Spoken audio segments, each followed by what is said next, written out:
Hi, friends. So I'm here to give you the latest gossip and the latest updates as to what's happening in Maharashtra politics today.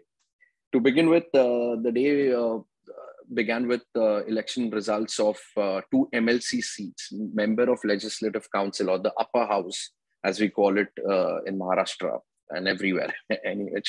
So two seats were up for elections, and one was from Akola and the other one was from Nagpur. And being in government, the MVA government consists of the NCP, Congress, and Shiv Sena. And obviously, we all thought, like anyone would think logically, like, what if the parties have numbers of these three big parties who are ruling the state? Obviously, their candidate would win. But to everyone's surprise, BJP has won both the seats. I'm here to tell you the hows and the whys. So Akola constituency, the current MLC for last three terms was Mr. Gopikishan Bajoria, Shiv Sena's candidate. He's from Shiv Sena. Rich man, has the money power, muscle power, everything, has a good clout he enjoys over the Akola, Buldhana and Washim constituency.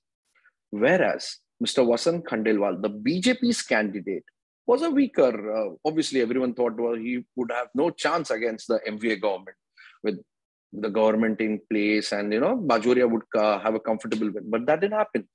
But Mr. Bajoria today, as per the election result, lost by almost 110 votes. So who votes for all these people? The MLC elections. So it's the Nagar Palika and the ZP, the Zilla Parishad members, they vote, and the Panchayat Samitis, Sabhapatis vote.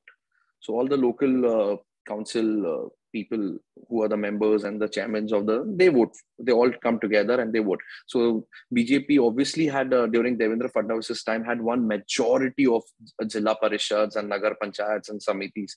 And but after this MVA government came, there were many elections going on, the small elections. So this MVA government fought together, obviously the NCP, Congress and Shiv Sena, and they captured a majority of the seats in Maharashtra. Now, out of 821 votes that were eligible for this Akola constituency, only 808 were registered votes. 40 were invalid. And out of that, 438 number was the winner got it, like 438 votes. Mr. Khandelwal got it. And 328, three-time MLA, three-time MLC, Mr. Bajoria got. So he lost by a margin of 110. So it's a big eye-opener for Shiv Sena. How did, if BJP had less numbers, BJP had around about 250 odd candidates, the members who had voted. How come 438 people voted?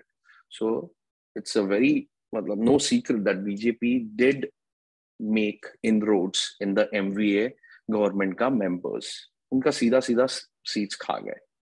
150 से 200, I mean 200 people voted against their own party candidate and voted for the BJP. It's a big eye opener for Shiv Sena. So those who think that Congress and NCP are together with Shiv Sena, that is not the fact. They physically might be, but under se the politics is so bad. How come otherwise it was a no-brainer that the MVA candidate would win, Mr. Bajoria would win. But he lost. Similarly, Nagpur, he was an ex-energy minister, Mr. Chandrasekhar Bawankure. He was in the ring and he was pitted against a Congress candidate. There too, Bawankure managed to get 362 votes. And the INC, the Congress's candidate, he got some 180 odd votes. I mean, why? Okay, so in BJP, for this Nagpur seat, Mr. Devendra Fadnavis and Nitin Gadkari did a lot of groundwork. They were in Nagpur, continuously had meetings. Mr. Bawankure himself was on the ground and helping people and sorting their issues out. And obviously he was the winner. Now, just to tell you, going back to 2019, Bawankure was ace man of Mr. Fadnavis and Gadkari. He was the balancing person who was in between Gadkari and Fadnavis, and from Nagpur. So everyone thought he was top 5 में से एक. But in 2019, to everyone's surprise, Mr. Bawankure was denied the ticket to contest MLA ticket, the Vidhan Sabha elections. He lost it. I mean, he lost it like mentally. Like, why was I denied? But then I've said it earlier, there were a couple of reasons why he was denied his ticket. But then what Eknath Khadse did in BJP, even Khadse was denied a ticket in 2019. What he did, he straight away, started giving wrong signals to the party, and he straight away went and joined NCP. So he sat in Sharad Pawar's lap, thinking that even he'll be getting an MLC. So how, all these people are so power concentrated, and how they want power all the time. So Khadse is yet on hold, but Bawankure, who had similarly lost faith and hope in BJP, being a BJP Karyakarta, didn't do anything of this sort. He never left the party. In fact, what I know, second day say, that person started again building his own brand in Nagpur. He's like, "ठीक है, party ने ticket नहीं दिया. This time I'll work doubly hard." And BJP is only, friends, I mean, if you all don't know, BJP is the only party wherein you need to have patience. And if you keep patience, keep working for the cadre and the party, BJP is the party which will reward you. They will realize their mistake. And I think in Bawankure's case, they did realize the mistake. And obviously, he got the MLC ka nomination, and BJP helped him. And today, and the morning, Mr. Bawankure is declared as a winner. So Bawankure in Nagpur, Shiv Sena nahi fata. What I heard, the cross voting went from Congress's side. And a lot of people from Congress are Bawankure's friends. One of them is a minister in the MVA government. The state president, Mr. Nana Patole, he didn't see eye to eye with this minister, is what I've been told. And so a lot of politics happened, and ultimately the BJP won. And out of the last 2 months, 6 MLC elections hua hai, usme se 4 BJP log jeet ke aaye hai. A big eye opener for the MVA government, especially for Shiv Sena. If they think we have numbers and we are the government, boss, the public's mandate in 2019 was very clear. And right now, too, the public has given their mandate, and they are on the BJP side. So that was for the election part. Secondly, yesterday I wrote a blog in English about Uddhav Thackeray's health and all the update. No one was ready to give, none of the media was ready to cover it. So what intel I have gathered is that, Uddhav Thackeray is recuperating well. He's doing fine. But the neck brace, which he's wearing, he's just appeared 2 or 3 times via video conferencing, to the bureaucrats, that's just to say, that I'm fine, I'm in the condition to head the state. Because there were talks that there would be a change in CM, after my blog only, that there would be a change in CM-ship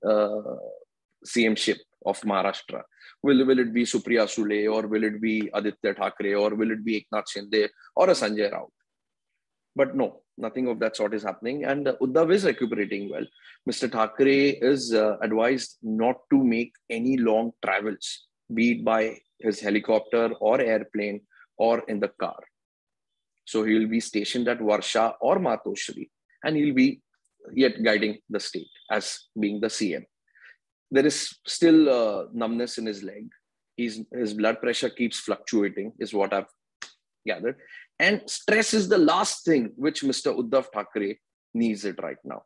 And being a chief minister of a state like Maharashtra, stress to hona hi hai. I mean, something or other keeps on happening. Something or other keeps on, koi kidhar ye ho jata hai, kidhar wo ho jata hai. But CM is in no condition to take stress. I mean, that's what doctors have advised him, that, he should just take it easy for a couple of more months. So if you guys remember, I had written a blog on 22nd November that, boss, our CM needs 3 months ka bed rest. Bed rest in the sense, rest. Let him recuperate, let him walk, let him, just take it easy and feel fine. But Many of the bureaucrats ridiculed me. They were like, no, Vikrant, he's just going to come in next 5 days, 7 days. I was like, boss, it is a spinal cord surgery. It is not your तुमको stitches लगाए और तुम 2 दिन आराम करके आ गए. Or not, it's not your appendix का operation. It was a spinal cord surgery. And plus, he's a heart patient. He has some 8 to 9 stents in his chest. He needs to take it easy. Yeah, and like in regards to BJP coming in power right now, what Mr. Fadnavis has told his cadre of the BJP state is that, like, boss, we will not try to break this government ever. So whatever statements are coming that March mein ho jayega, February mein ho jayega, it's all propaganda, and none of the official people have confirmed it, except Narayan Rane. I think he said somewhere in that March mein ho jayega. But you never know, like with all this happening and Mamta coming to Mumbai, Mamta Banerjee coming to Mumbai and, just sidelining Congress, and Sharad Pawar saying, this is what news I have, that Sharad Pawar is not ready to take Rahul Gandhi as his leader. This is what I know.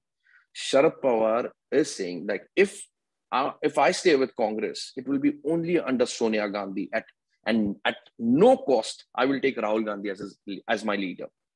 So there's a slight political development wherein if Sonia Gandhi continues to be Congress ki head, then people like Sharad Pawar will stay with her. But if no, then there's a third front in due course which will happen, and they will start cornering Congress, which, by the way, has started yesterday. It's in public domain that Sonia Gandhi and Rahul Gandhi are scheduled to come in Mumbai on the 28th of December. They're going to have a public meeting at Shivaji Park ground. Now, you just cannot come down and have a meeting on a public space. You need to move the file. There are permissions to be sorted. Now, this permission is, believe you me, is stuck with the MVA government, of which Congress is a part of. That's the funny part, So obviously there are reasons why they don't want Sonia Gandhi and Rahul Gandhi here, and there are reasons why there might be a little tiff between the three partners in Maharashtra's government. Let's wait and watch for this space to see any more updates in the Maharashtra government in the coming months. That's about it. Thank you.